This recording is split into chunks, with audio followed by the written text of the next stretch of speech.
Welcome to the show. My name is Charlton with Big C. This is Charlton Big C Sports worldwide on the iHeartRadio network. Today is also beautiful August the 4th, 2016. And welcome to the $1 Million Show. I want to say iHeartRadio, a platform over 250 million people on their platform. One of the largest platforms, not only in the country, but in the world. So thank you, iHeartRadio, for bringing us on. Also, I want to say bienvenidos to all of our Latin American tweeters.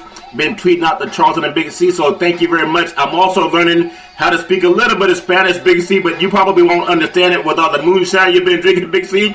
And I also want to say thank you to all of our listeners from London, England, as well as Berlin, Germany, and the great country of, Canada. I'm working on my national anthem for Canada. Also, don't want to leave out you good old boys down in Australia, as well as Dubai. But Big C, I know, talking to you over the week, we've been talking about things that come up in the world of sports and entertainment, but I want to ask you how things going for you down in South Big C.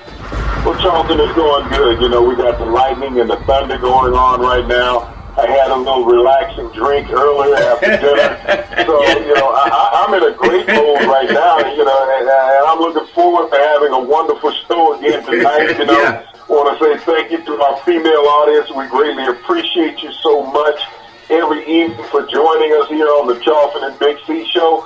We wouldn't be what we are without that great listening audience, Charlton. Well, as I want to say, Jason Whitlock, his new term is welcome to the show. When he's on Fox, I really like him. In fact, I might get me a hat like Jason Whitlock. I want to meet that brother someday. It's good to see guys, you know, following what you do, and I appreciate his good work over the years as well, Big C. But, you know, we have the Olympics starting off, and a lot of good things have happened in the world of the Olympics. We talked about one of the great actors that actually played in Tarzan. I know as Hollywood is really important to your heart, Big C. What are your thoughts on the actor that played in Tarzan and also the Olympics starting, Big C?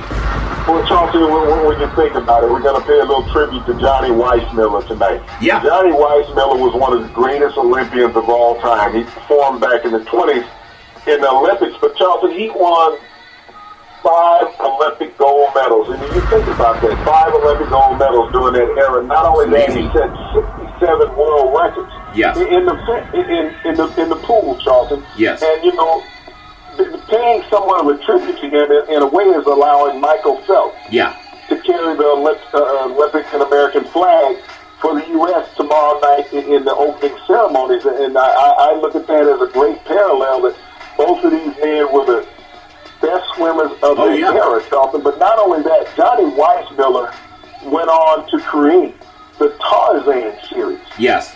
And you think about how many Americans know who Tarzan is, Charlton.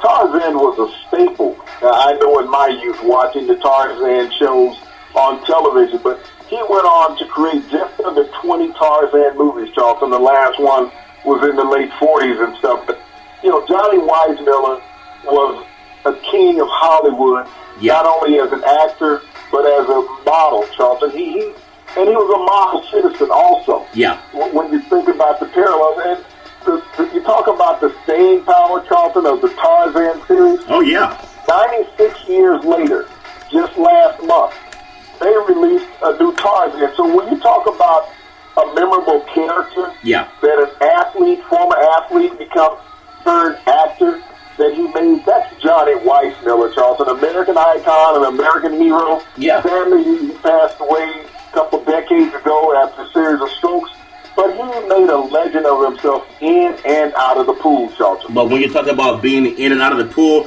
this segment is sponsored by your Northern California Cadillac dealers, home of the all-new Escalade, the standard of the world, and you can only get it there brand new. When you go down and test drive your all-new Escalade, tell them that Charlton and Big C sent you. Big C, the only issue I had with Tarzan, they called him Lord of the Jungle, and they always made it seem like he was in Africa. Well, most of the continent of Africa is people of color. Okay, so they gave Tarzan this nice tan in Big C, but for the most part, I think if they'd had that movie where they had Tarzan, Lord of the Jungle, you thought they would have used maybe someone who was maybe more indigenous to Africa, some of the countries in Africa. Well, Charlton, ironically, most of those scenes were shot in India, Charlton. Yeah. When you think about it, they said it was Africa, but back in those days it was in India. If you look at the elephants that were being used in the movie, those are Indian elephants. Yeah. Charlton. Those are not African heirlooms. They did not have tusks. Well, it reminds me of the Bible at times, and I know everybody has their own belief in religion, but the Bible, when you talk about Egypt and the Nile, there's only one region on the planet that has the Nile. That's in Africa, and the continent is predominantly black. However, most of the figures in the Bible, they're all Caucasian colored, but you can't tell me where most of the people in Africa are white. But I know that's a religious thing, and people paint the Bible and the angels and the gods what color? It was sunblock. Okay, it was sunblock. It's amazing that the Nile, one of the darker skinned regions of the world where people have a dark hue, in the Bible they have all the angels white, God white, everybody white. So I wonder if they were drinking moonshine back in the days, Big C, right in the Bible. Honey wine, Charlton, honey wine. Okay, well, we talk about Lives Matter and Black Lives Matter. I think it traces back all the way to biblical days. But I want to also, give tribute to one of our great brethren in the broadcast business. I know you know Tom Jackson played football for the Denver Broncos, and not only was he a great football player, Big C, and played in a couple of Super Bowls, I've always thought that Tom Jackson could be the commissioner of the NFL. And I say that because he's an aggressive guy on the field, but he's so well-spoken off the field, and he's had so much class. The way he's handled some tragedies in his life, with his family members, and I won't get into that. But I just want to say that I have so much respect for Tom Jackson. He's one of the long-standing people in the business, and I know he and Chris Berman did a lot of work, a lot of great work for ESPN. I just want to get your thoughts as a former athlete, Big C, on Tom Jackson and what he means to you as a media person, Big C. Your thoughts on Tom Jackson? Well, knowing Tom Jackson and his body of work, Charlton, over the past several decades, for the past 29 years, Charlton, he's become a true American icon. Yeah. He spent over a decade as a player with the Denver Broncos, coming out of the University of Louisville. But, his staple, and he's an NFL Hall of Fame also, Charlton. So he was a great, tremendous contributor to the National Football League. Yeah. But I think his greatest contribution to the National Football League, Charlton, has been the last 27 years with ESPN covering the game. Yeah. Taking his knowledge and expertise, lending it to America every Sunday morning and every Sunday night, Charlton. When you look at the number of analysts that have come and gone since Tom Jackson, I know a lot of people revere the great John Madden. John Madden is an iconic figure within himself. Yes. But when I look at John placated plays and stuff. He became an actor. Yes. For plays.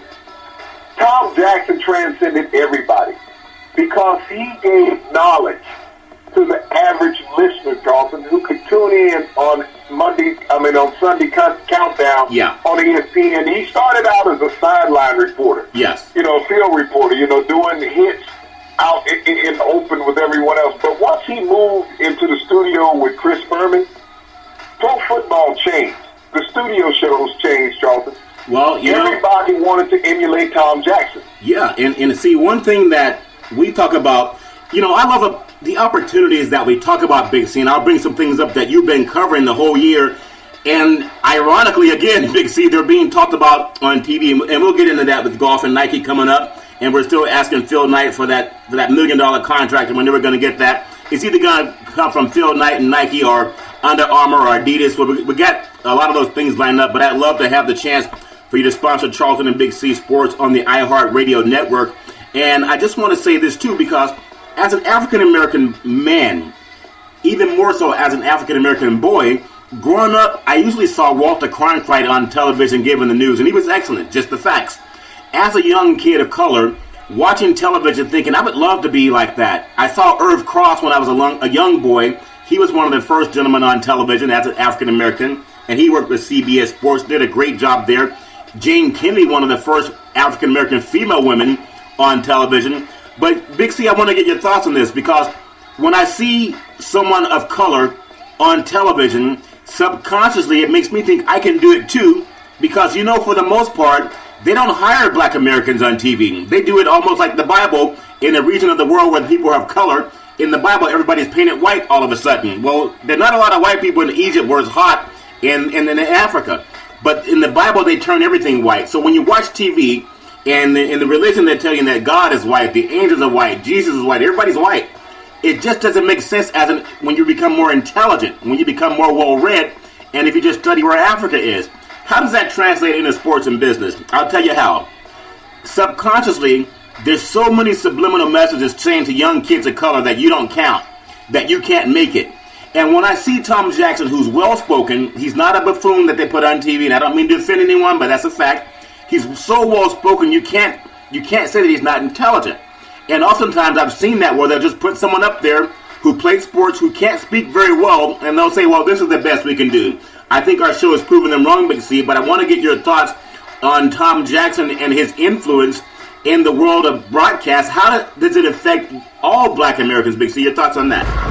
Well, he represented so well, Charlton, the eloquency that he spoke with. Yeah. So often you get these programs that want to bring in these high-profile, big-name former athletes. Yes. And these guys think that they can walk in and do a show based on what they did when they were playing. Yeah. It's not that simple, Charlton. You have to be knowledgeable when you're in front of millions of people at one moment. Yes. Explaining to them and articulating to them to hold them captive. Yes. Tom Jackson, you could see whatever interview he was doing, whatever television show, whatever pregame show, Charlton, he was doing a postgame show, he was prepared. He spoke knowledgeably. He challenged the rest of the panel, Charlton, to be accurate, to be articulate. Yes. To just don't be up there guessing. Know what you're telling the fan base. And that's what Tom Jackson did and has done so well, Charlton, throughout his career, is that you would look forward. I mean, Boomer was a show. Yeah. Okay, that's what he was. But he turned to Tom Jackson for football knowledge. Now, Boomer's a big man, 6'5". Yeah. But he became comical. He became a la John Madden. Okay? Yeah, exactly. But Tom Jackson stayed the course of professionalism as a player and as a broadcaster. Yes. And when you go around this country, Charlton, this great country, the United States, you'll be hard pressed to find an analyst anywhere. I mean, people look at the guys on the NBA shows and TNT and all that, which is a comical circus at times. But, when I look at Tom Jackson, there's two people that I can compare him to in sports, but they're not in football. They're in basketball. I'm going to go to the great Hubie Brown. Yes. Former coach, player in the NBA, and the great Doug Collins, Excellent. who was a coach, player, and a broadcaster.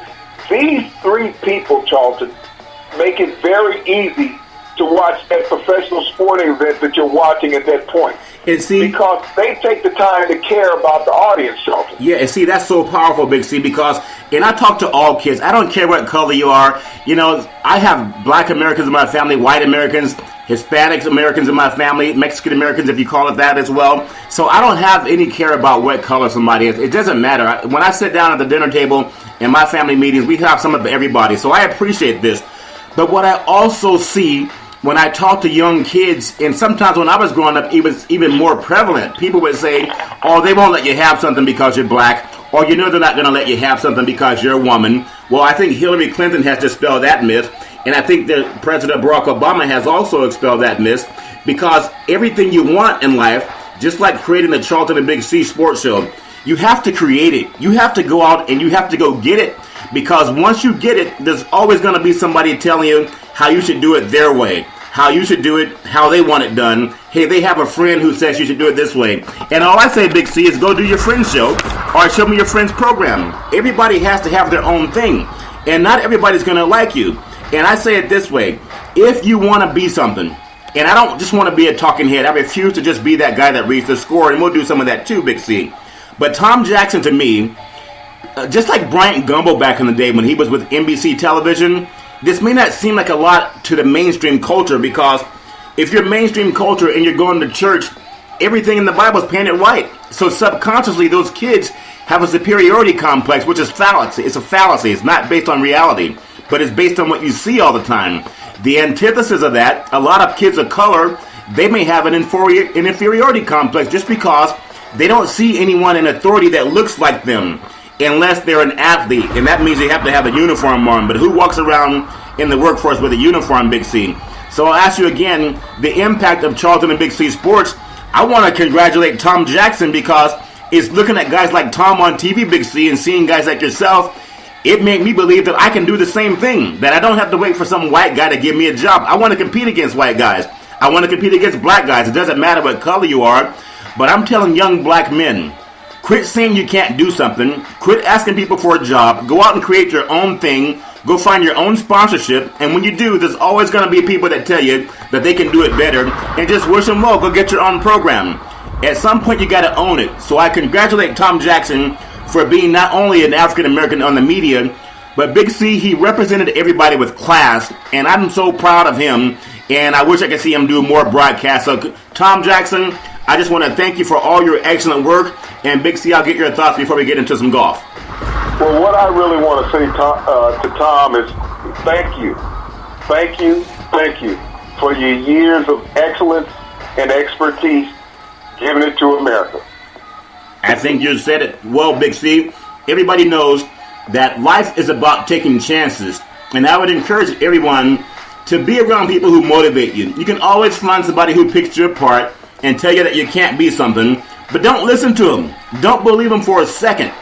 I'm telling you this because it happened to me. When I was on the air in college, most of my white colleagues, they got jobs, Big C. It didn't stop me. So, Big C, I want to give you the microphone right now. What do you say to these young people that want to be the next Tom Jackson or even a Pam Oliver or Jane Kennedy or Irv Cross? What can they do? Because you've been in it for so long, Big C.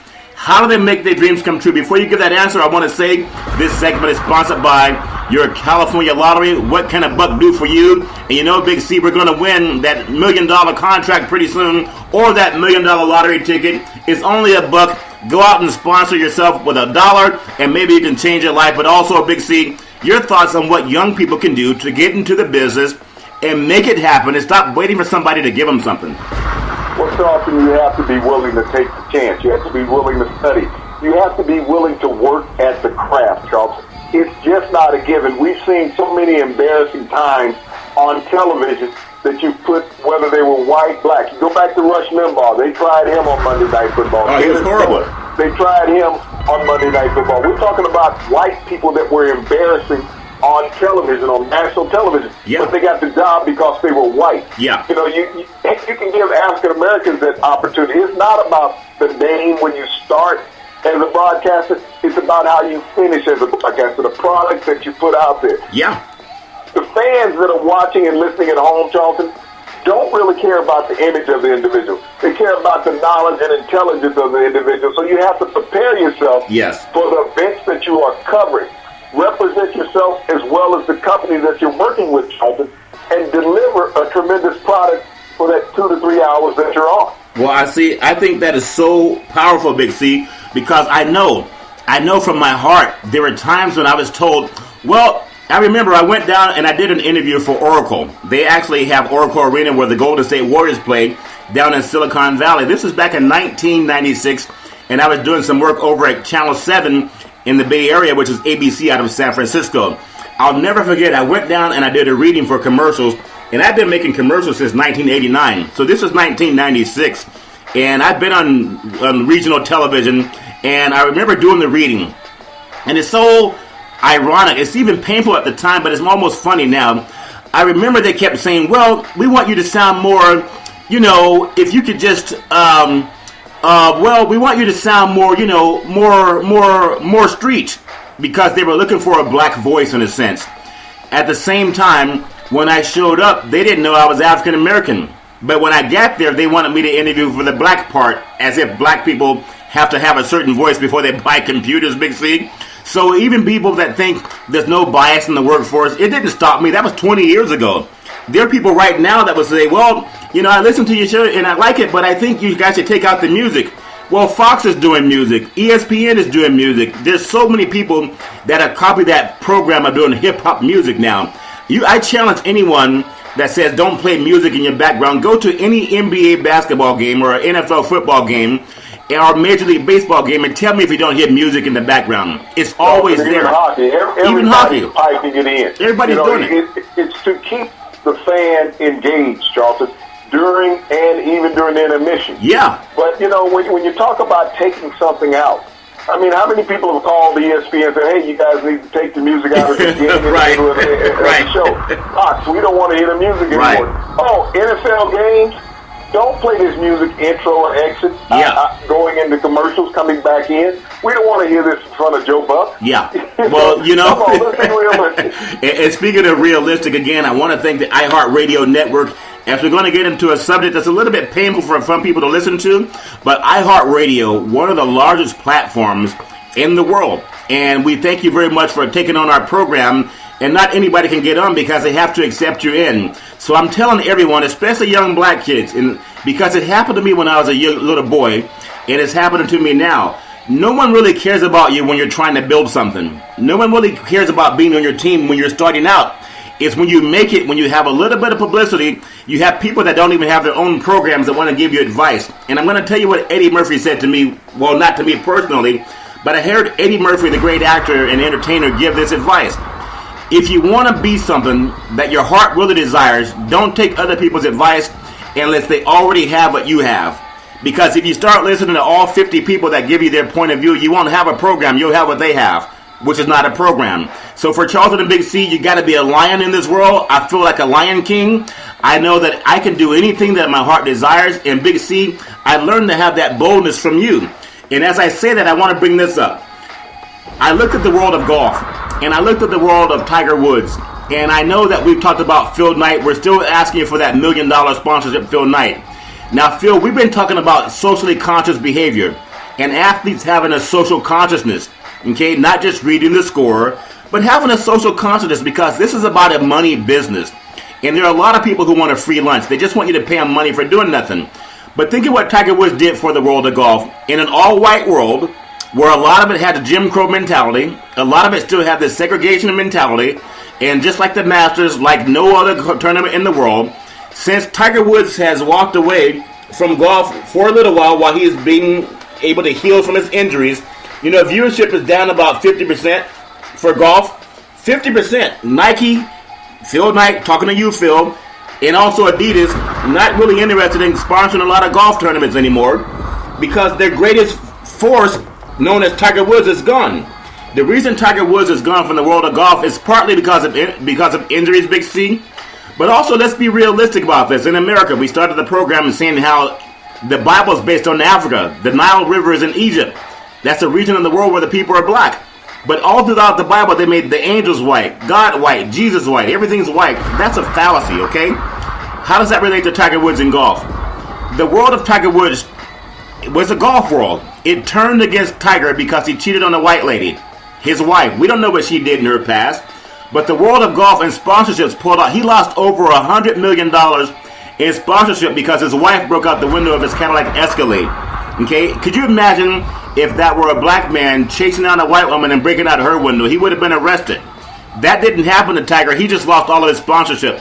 Big C, does that make any sense? Because now golfers are left with no one intellectually, no one has any type of Ali social consciousness, and now you have people like Phil Knight pulling out, Adidas pulling out, the memberships are down, the viewership is down, but they ostracize Tiger Woods as an African-American golfer, all because of infidelity, which we know no man in the world has ever done that outside of Tiger Woods, Big C, right?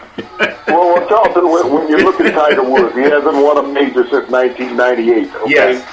But when he came along, he was the phenom of golf. Nobody had ever done what Tiger Woods has done in golf, Charlton. 3 NCAA championships, 3 junior amateur championships, prior to becoming pro, 14 major championships, plus countless other tournament wins, Charlton. Yeah. Tiger Woods was a stopgap to the death of golf, okay? He came along when golf was on a respirator. There was nobody. Yeah. Arnold was old. Jack Nicholson was on, Lee Trevino was on. There was really no Gary Player. There was no one carrying the torch. All of a sudden, this young African-American man came along and set the world on fire. Ended up with sponsorships in golf that golf had never seen before. We talk about Nike. We talk about Adidas. We talk about Dick Sports. Tiger Woods was golf. Yes. Golf is an elitist game. Golf is a very expensive game. Golf is not a family game. Right. Tiger Woods made golf a family game in America more than anything else. Yeah. Well, when you look at it, because to go play a round of golf, that's 3 to 4 hours. Now, if you're a young married man, Charlton, and you got 3 kids at home, yes, and you tell the wife, hey, I'm going to play a round of golf, I'll see you in 3 or 4 hours. yeah, you're not going to be married long, okay? Okay. but golf, because of Tiger Woods, allowed America to be America, even with the female viewers, and even the LPGA grew because of the Tiger Woods stuff. Yeah. People laughed several years ago saying, hey, he lost all his money. Okay, you just spoke about golf losing 50% of its viewership. 50% down, yeah.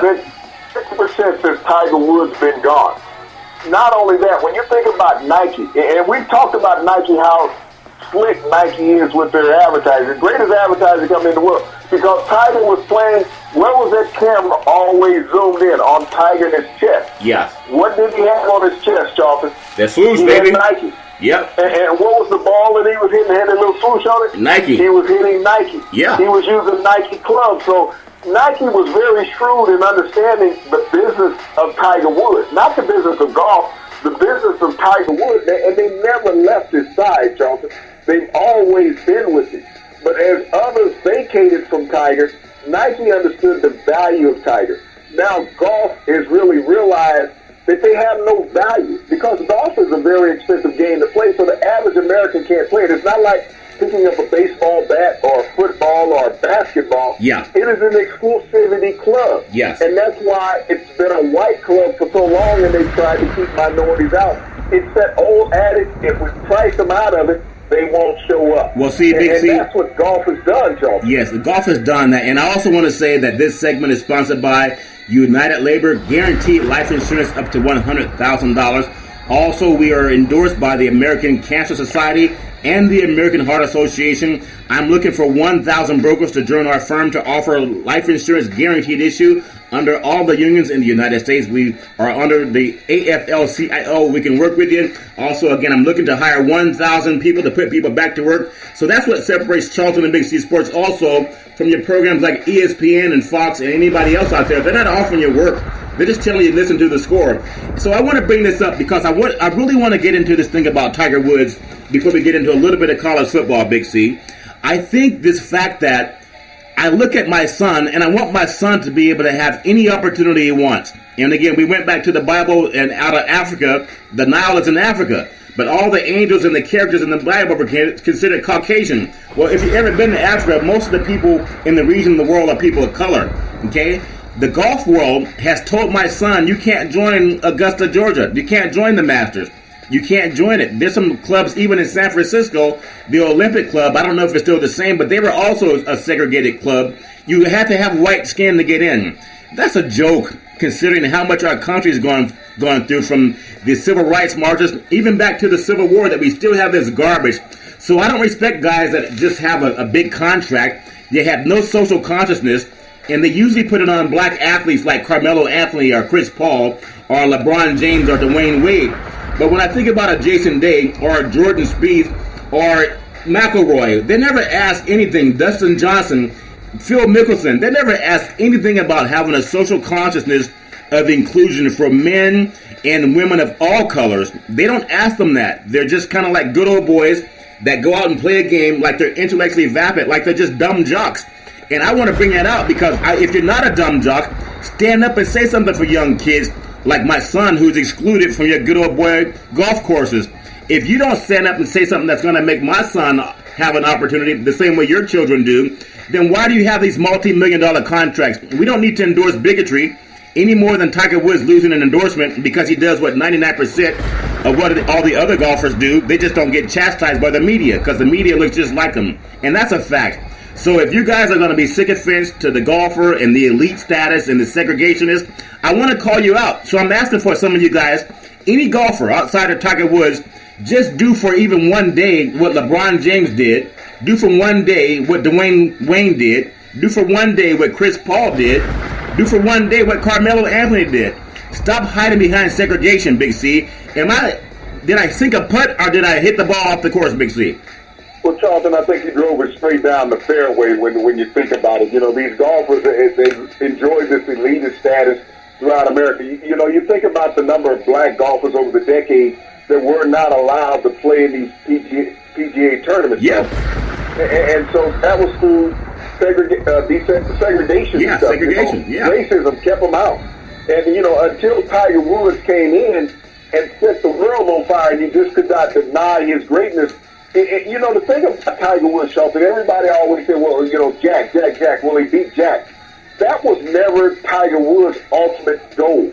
His goal was to be the best golfer in the world while he was playing. Yeah. And like many other athletes, he's seen the diminishing of his talent. And he wanted to be remembered for his greatness. Yeah. And that's when people go back and think about how great he was. You know, the world was blessed to see Tiger Woods.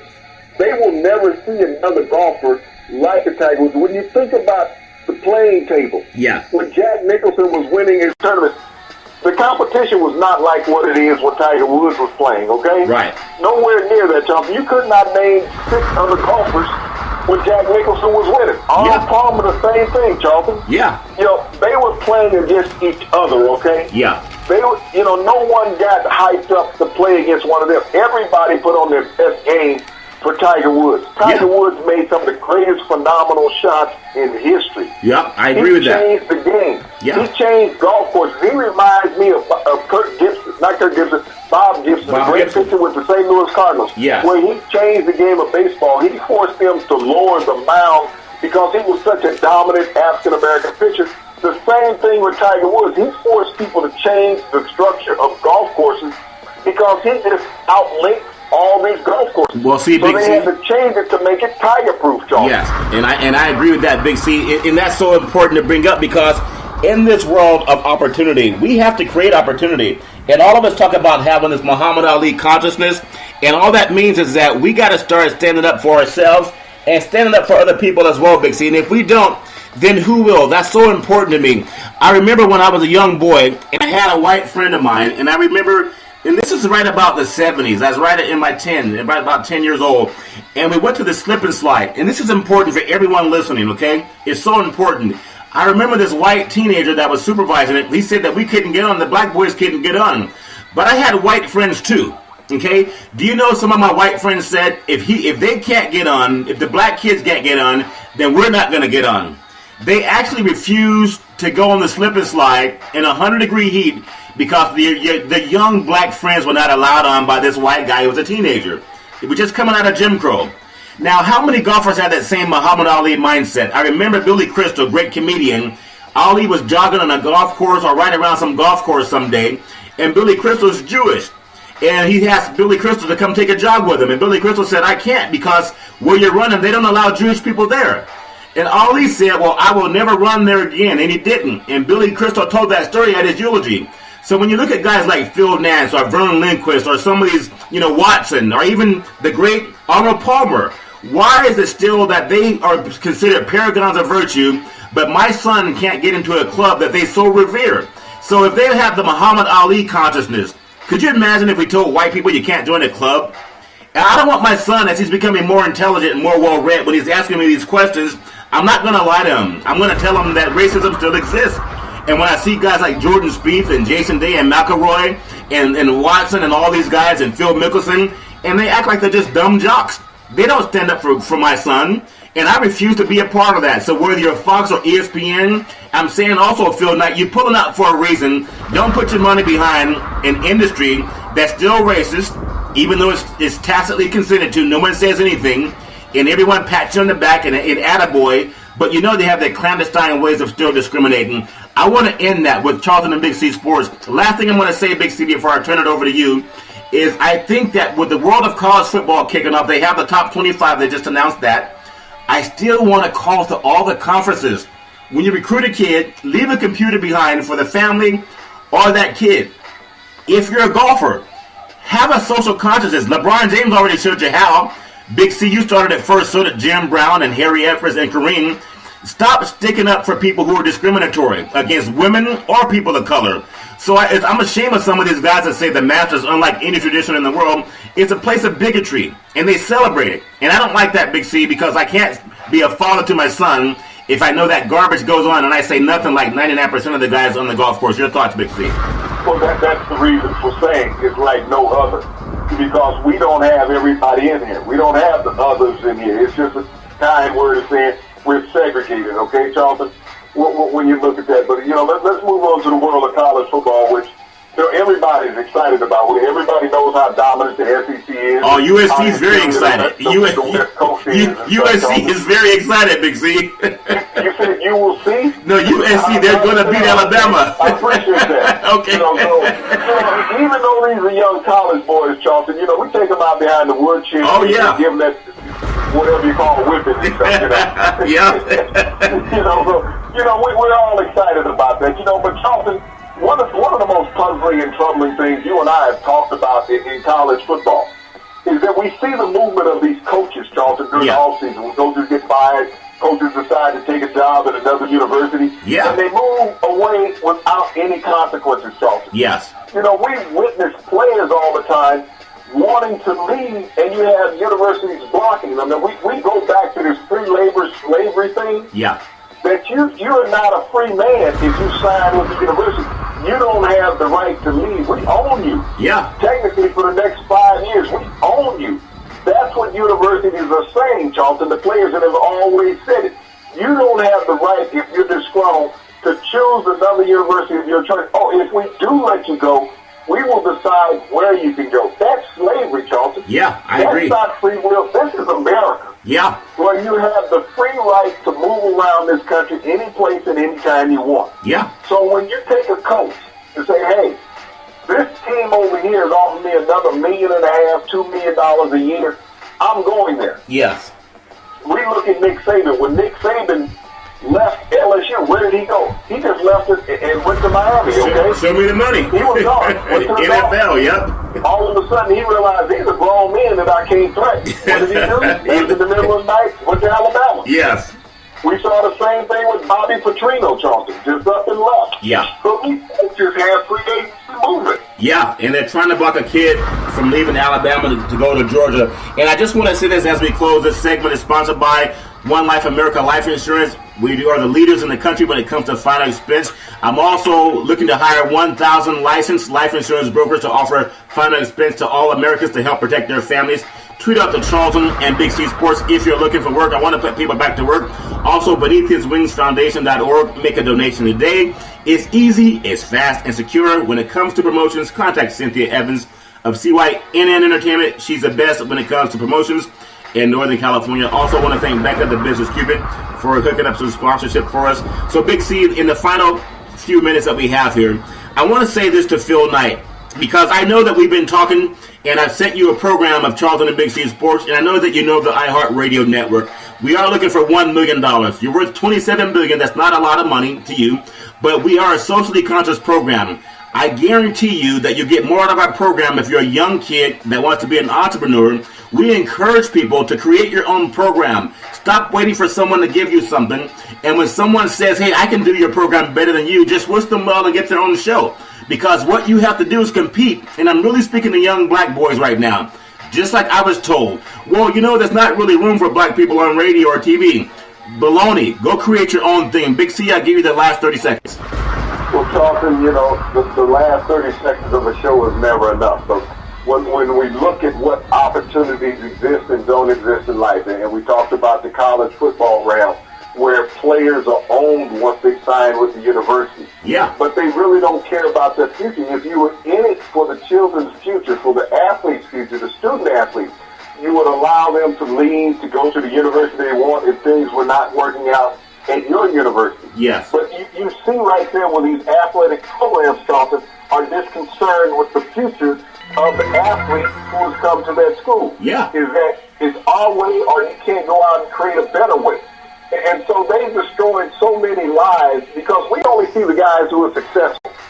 The guys who are held back, Charlton, and you think about it, if you're disgruntled at a college, you think they're going to play you? Nope. They will just sit you on the bench They'll and let you rot away, Charlton. Just like the Dodgers are doing with Yasiel Puig, sending him down to the minors. Yes. That's what has happened with so many minority athletes, Charlton, over the years, is that we're not going to let you transfer to another university because we don't want to help them win. You're not helping them win, Charlton. Yeah. It's the player. It's always the coach is helping another university or athletic director win.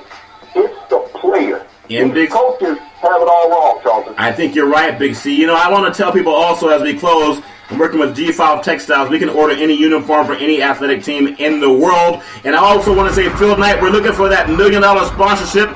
Welcome to the show and welcome to the world of social consciousness. I refuse to be just a sycophant jock.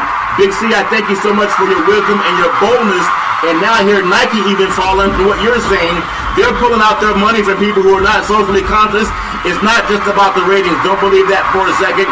And if you want to follow Real Sports Talk every Monday through Friday at 5 o'clock p.m. Pacific Standard Time, worldwide on the iHeart Radio Network, we want you to follow Charlton and Big C Sports. We thank you, we appreciate you, and we hope that you have a super fantastic day.